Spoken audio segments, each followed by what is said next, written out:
There is a film projector operating inside your mind right now.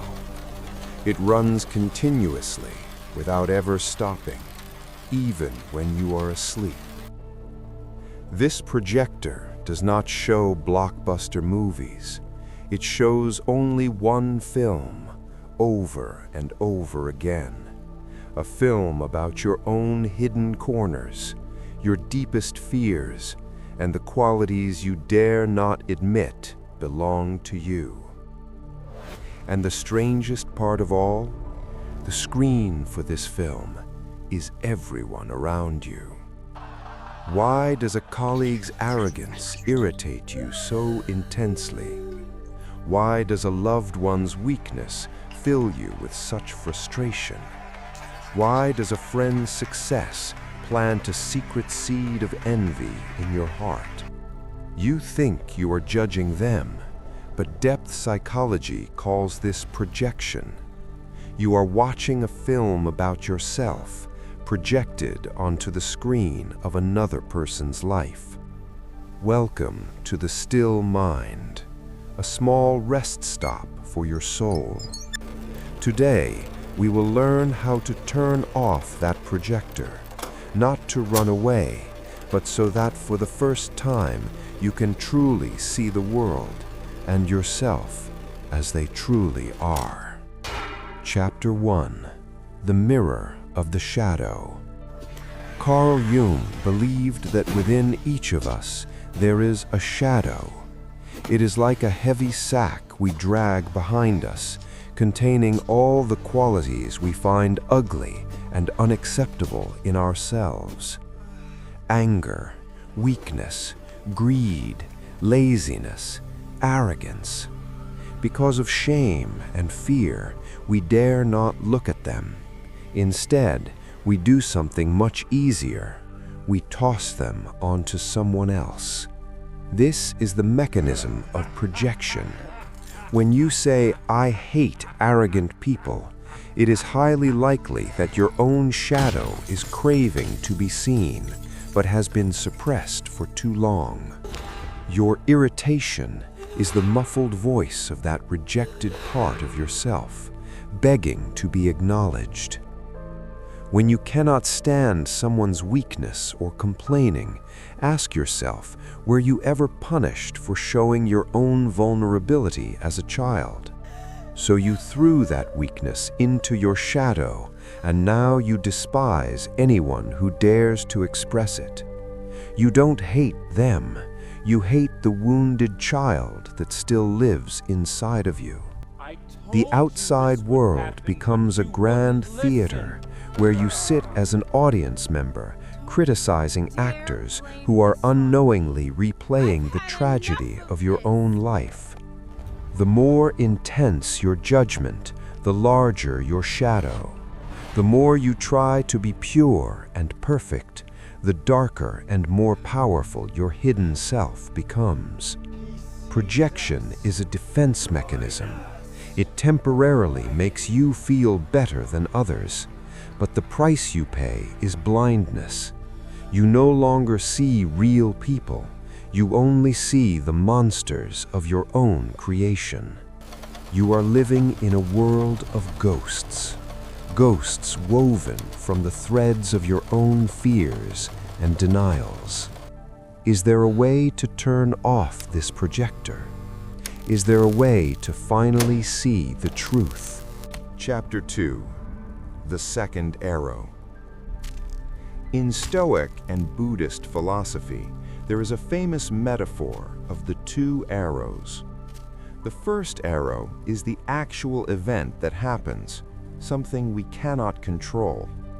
For example, someone says a rude word to you. That is the first arrow. The wound is real, but it is small and will soon heal. But then it is you who picks up a second arrow, an arrow dipped in poison, and stabs it deep into your own wound. That second arrow is called judgment. You start telling yourself, "How dare they? They're a terrible person. This world is so unfair."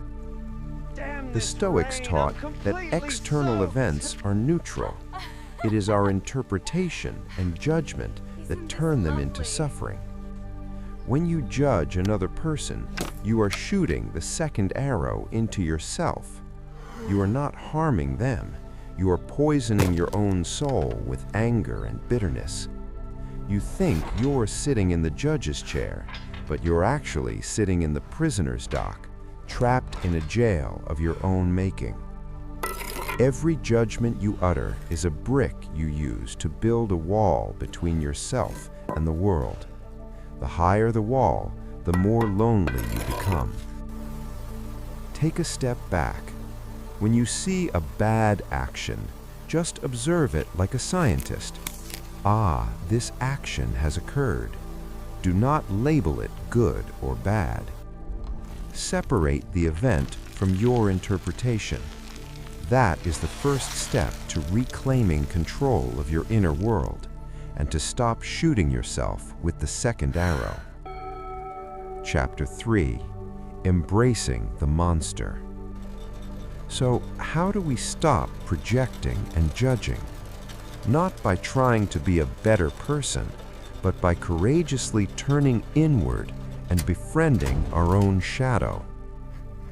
Practice 1: The Projection Journal. Every time you feel intensely irritated by someone, stop and write it down. I hate him because he is so arrogant. Then, try to reread that sentence and replace him with me.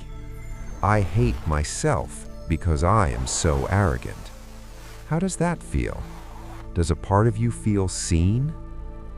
This exercise is not for self-blame, it is for recognition, to recognize the monster you have locked in the basement. When you can name it, it loses its power to control you unconsciously. Practice 2: The Role Reversal. Try to imagine if you were them, grew up in their circumstances with their wounds, would you have acted any differently? This practice breaks down the wall of judgment and plants the seed of compassion. You realize that behind every ugly action, there is often an unmisunderstood pain. Practice 3: Tea with the Shadow. Instead of fighting it, invite your monster upstairs for tea.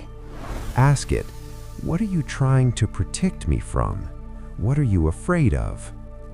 You'll be surprised to find that this monster is actually just a neglected part of your own energy. When accepted, anger can become courage, weakness can become empathy.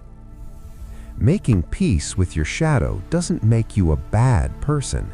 It makes you a whole person, one who understands both the light and the darkness within.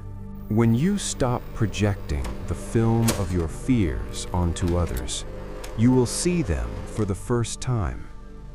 You will see a human being full of scars, wounds, and longings, just like you. And in that moment, judgment naturally dissolves, giving way to something far more precious: empathy. Taking back your projections is a courageous journey. It is painful, but it is the only path to freedom and true maturity. You are no longer a judge nor a victim. You become a silent observer, watching life flow by with an open heart. Remember, the outside world is only a mirror. Clean the mirror within your own mind, and you will see the true beauty of everything. I am the still mind. Thank you for spending this moment of silence with me.